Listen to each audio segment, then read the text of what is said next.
Hi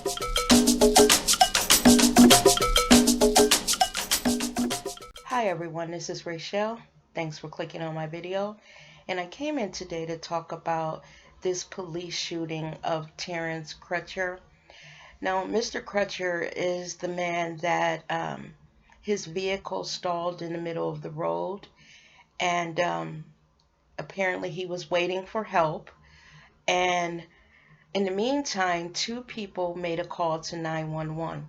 One of them said that they saw a guy jumping out of a car, and another one said that there was a car in the middle of the road with the doors open running. Um, and that was the call that went into 911. Now, these police officers that arrived on the scene, that is not what they arrived on the scene for. This police officer that you see was on her way to a domestic dispute call that had nothing to do with Mr. Crutcher. So she happens upon the scene and she sees him. Now, her account of it is that she thought he was intoxicated. And he had walked towards her with his hands in his pocket, and she pulled her gun because, she had told him to take his hands out his pocket, and she claims that he didn't. Now, she also goes on to say that Mr. Crutcher turned and walked away from her with his hands up. Now, in the meantime, she had called for backup. And she also says that when he turned and walked away from her, that she found it odd that he had his hands in the air. Now, remember, she said that she pulled her gun. So I think that might be why he had his hands in the air. Now, she claims that after turning and walking away, he turned around and walked back with his hands in his pockets again. Now, by this time, I guess her backup had arrived. And, you see him in the video that was posted. And I didn't want to put that video in my video. It's too graphic. But you see him walk back to his car, and two officers are following him, and then you see a bunch of them following him. Now, they said that he reached into his car, but we're going to talk about that later. The first officer tased him, which was a male officer, and then immediately after that, that female officer shot him. Now, when I said we're going to talk about them saying that he reached into his window, the attorney that has now been hired by the family is attorney Benjamin Crump. Now, you might remember him from the Trayvon Martin case. Well, Mr. Crump, attorney Crump, is saying that Mr. Crutcher could not have reached into his window because his window was up. Proof that his window was up is that there is blood smeared down the window and it goes on to the door. So if his window had been down, there would be no blood on that window. Okay? Now, here's my thing. They tased him. Okay? If they felt that he was a threat once he fell on the ground, then they could have tased him again. Now, also up in the air, because you do see this aerial shot of this incident, are police in a helicopter, and one of the police officers says that is in the helicopter that this looks like a bad dude. Now, I don't know what they could have surmised up in the air, how they could have said that he was a bad dude.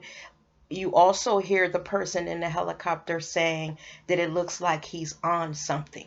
Now, you can't hear anything that Mr. Crutcher is saying. You hear a little yelling of the police officers. You hear their radio, but you don't actually hear what he's saying. When she happened upon the scene, did he tell her that he was having problems with his car? What? Because I'm pretty sure if he knew his car was stalled, the first thing he would have said is, I'm having problems with my car. Then at that point, how did the conversation go wrong? Because you're not going to tell me that if this man's car was broke down in the middle of the road, that he did not tell that officer that. I mean, come on, people. That would have been the first thing that he said. So what happened after that is up for speculation. All this walking around and saying, that he looked I guess menacing, that big menacing black man. Now, I'm not going to fault the female officer for calling for backup if she did not feel comfortable being there along with him. What I'm going to fault them for is, and it's playing on television as I'm speaking, is this: after they tased him, why did they shoot him? Now, this man was a family man that was in college, and from the reports, he was on his way home from, I guess, being in class. They said he was a God-fearing man. I believe they said he sang in church. And also, when they ran his plate and, I guess, his information, they came back with nothing. So it's not like, that they should have been arresting him for anything. So why, if you ran his record and you didn't find anything that he had any warrants out of, for him or anything on his record, why did you shoot him? Why did you shoot that man? This man left a wife and children. These officers and guys, I am so tired of coming on giving or talking about these stories because it hurts me to my soul. Right now, in the city that I live in Columbus, Ohio, there was a police involved shooting of a 13-year-old boy. The police say they happened upon the scene because someone called 911 and said that they were robbed. Now, the amount that was taken is $10, and the person that called was a teenager. Now, they happened upon the scene. They said that this 13-year-old pointed what they thought was a gun at them, so they shot him. Now, they have done an autopsy on this little 13-year-old, but they won't release the results of the autopsy. So what the family has done is they have hired an independent coroner to go in and do an autopsy on this young boy. His name is Tyree. And from what their coroner is saying, he says that the bullets that hit this young boy hit him in his neck, his side, and I believe his upper shoulder. And those bullets look like they are coming from behind, meaning that young Tyree was facing away from the officers. And the coroner is saying that it appears he was running away. So the story that they all say, they pointed something at me, I felt threatened. In Mr. Crutcher's case, the female officer, of course, said she felt threatened. In young Tyree's case, the officers are saying that they felt threatened. This thing where they shoot black men first and then ask questions later, this has become an epidemic. It is happening all over the country. My son just left here after doing some errands for me, and I did my usual. Be careful, watch your back, make sure you're not talking on the phone, make sure your license is right, your tags, blah, blah, blah, your insurance, everything. Because, and I have to calm down because I did not want to do a crazy rant on this. I just have to calm down. But when they keep killing these black men, It is killing my soul. It's like they're exterminating the male population of our race. Now, I also read a story a little bit ago, and it talked about this belief that possibly the KKK and white supremacist group have infiltrated the police department. With all these killings that are happening lately, I wouldn't doubt it. I wouldn't doubt it. Now, these killings, this police officer abuse of black men is nothing new. We all know that. We all know that this is something that we have been seeing in our communities for decades, if not, 100 years or so.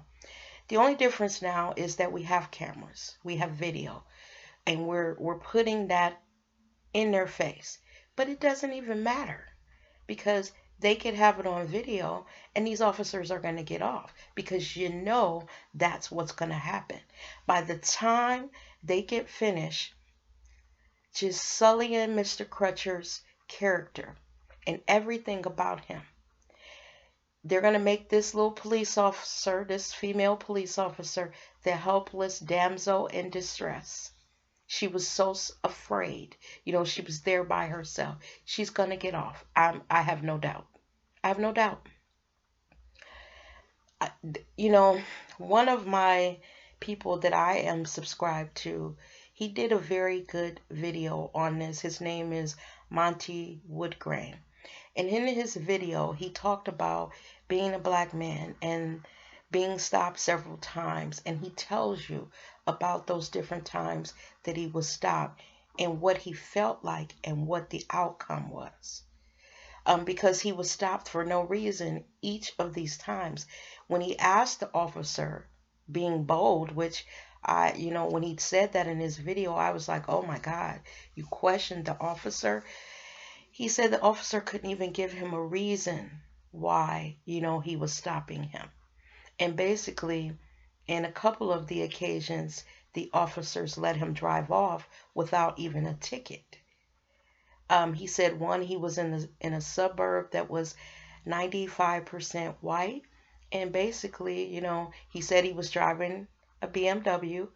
And basically, the officer asked him, what are you doing out here? Him being a black guy, what are you doing in this neighborhood? This is the kind of things that our brothers out there and now sisters are dealing with day to day. Like Monty said in his video, I don't see an end to this, sadly. I don't see an end to it. I don't really even know what we can do, to get past this view that all black men are bad. Shoot them down like animals in the street, Don't even try to engage, ask them a question, shoot them down. Now, I'm not going to say that we don't have black men that are bad, because I know the white trolls, and let me say that again, the white trolls who are going to watch this video, they're going to say, first of all, well, what about the crime in Chicago?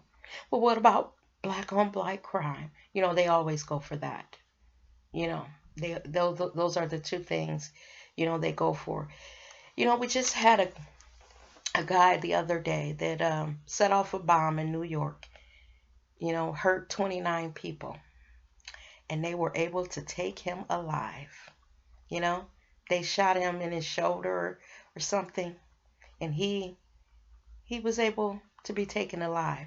Mr. Crutcher was shot in his lung, I believe in the chest, and it hit him in his lung.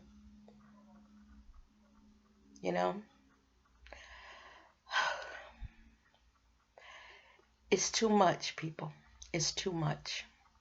And the only thing I can say before I in this video is I believe that maybe KKK and white supremacists have infiltrated the police. I believe that this is never going to end. And I believe that white people do not see us as people first. They see us as black first, a threat. a young black male. That's all they see. And with that, people, I'm going to get out of here. As always, thank you for watching my video, and I want to say stay safe, and thank you again for watching. Bye-bye now.